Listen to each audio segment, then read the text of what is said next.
Hello everyone, this is Kapil Solanki. Welcome to my channel again with very big heart. In today's lesson, we're going to talk about some phrasal verbs about relationship, which would help you to talk about relationship. So if you are in someone relation, I must say these phrasal verb would help you to sound more polite, to sound more passionate in English. So let's get started. Without further ado, let's get the ball rolling. So the first phrase that we have in the list is get along with. Get along with. It means to have a connection, to have a great relationship, to have a good relationship with someone for quite a long time. All right. So you can use this phrase with a particular that person. For example, I have been getting along with that girl for 5 years, which means I am having a relationship with that girl for last 5 years, which means I have a great connection, I have a great relationship with that particular girl. This phrase is also used in a negative sense. For example, I don't get along with her, which means I cannot make that much relationship that I really want because due to his or her bad behavior, right? So we can also use like that, and we can also say I don't get along with my roommate, all right, because he always just messed up everything at any corner of a room, right? So this is how we can use this phrase get along with, which means to have a good relationship with someone. Now moving to the next phrase, drift apart. Drift apart. It means drift apart means stop having a long relationship between two people. Let's say that you have been getting along with a particular girl, with a particular person for last quite five years or 10 years. After maybe some reason happened between them, so that's why you are going to drift apart with each other, which means you are going to stop having a relationship with each other. So this is how you can use this phrase drift apart, which means to stop having a relationship, to stop having a close relationship. All right, yeah. Now moving to the next phrase, settle down. Let's say you have been getting along with a girl with any kind of girl, right?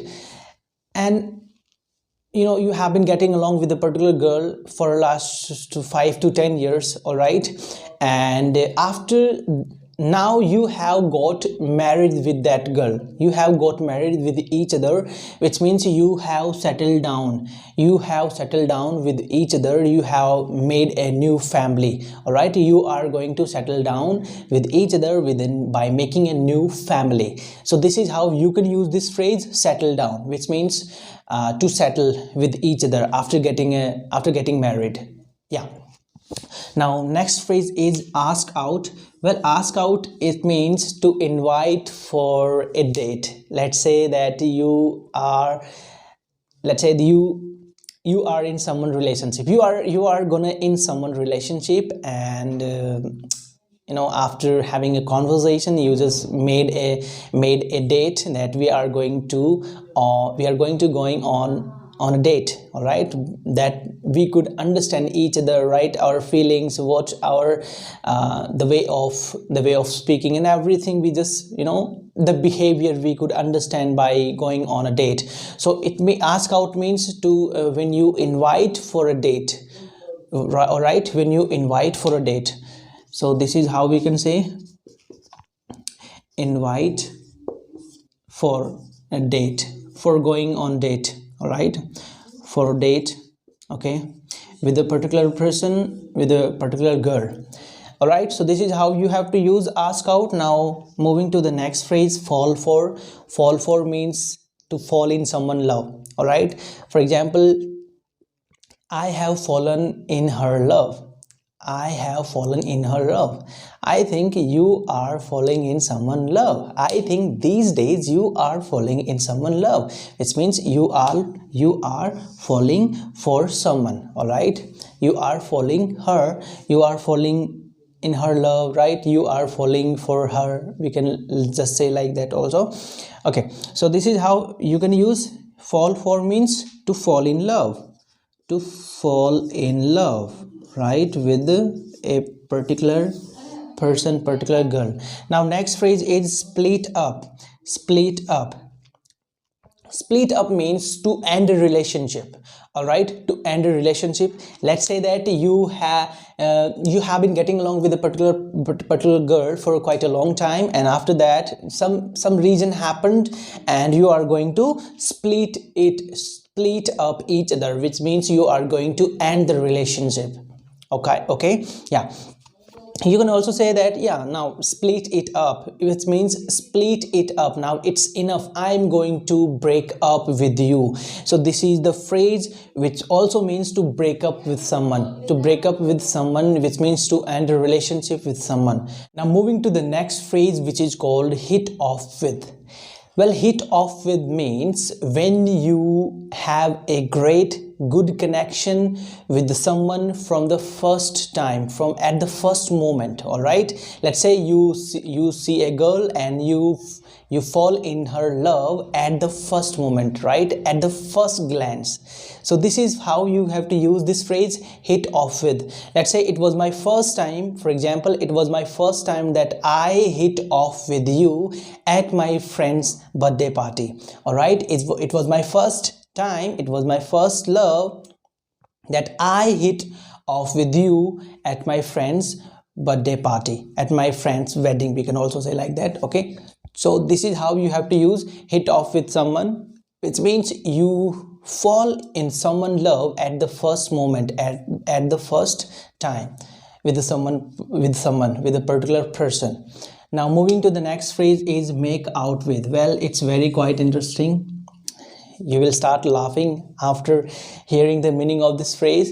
It means make out with someone means to kiss someone passionately. All right, yeah, to kiss someone passionately.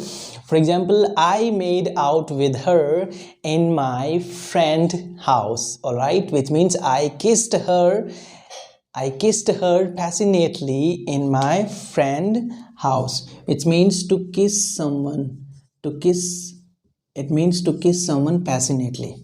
Now moving to the next phrase is look up to. Look up to means when you respect someone, when you adore someone, when you admire someone. All right, let's say that I look up to my girlfriend. All right, because I look up to my girlfriend. I'm saying this thing because my girlfriend behavior is so good. Well, actually I don't have any girlfriend, but I'm just giving you an example. So look up to means to admire someone, to respect someone. So this is how you can use it. I look up to you, I look up to you, I look up to my father, I look up to my mother. We can also say like that. Okay, not with a particular girlfriend and boyfriend. Okay, so look up to means to respect someone. All right, respect. Now moving to the next phrase is jerk around. Jerk around means a person who doesn't care about a relationship, who's not that much serious about relationship. So by telling that thing in English, you have to use this phrase, jerk around. For example, he just keeps on jerking around. He just keeps on jerking around, which means he always making excuses when I say to him to meet, right, and so on. We can just say, so a person who doesn't serious about relationship. So this is how you can use this phrase, jerk around. Now last phrase that we have in the list is look after. Look after, which means to take care of someone. For example, I look after my father, I look after my mother, I look after my girlfriend. All right, because I love them. I love them a lot. That's why I just look after them. Okay, so it means to take care of someone. To take care of someone. To take care of someone. To take care of someone. I look after my father, I look after my family and my whole India, we can say like that. Okay, and so this is how we can use these whole phrasal verbs. I hope this lesson would found so much better, so much good, that you could sound more polite and passionate by using all the phrasal verbs. when you have to talk about the relationship. Okay, so this was all about today's class. Let's meet in another class with a new lesson, and I hope you will be enjoying this video. You will be using these all the phrasal verbs in your daily conversation whenever you have to talk about the relationship. So let's call it a day. Let's meet in another class. Till then, take care and have fun.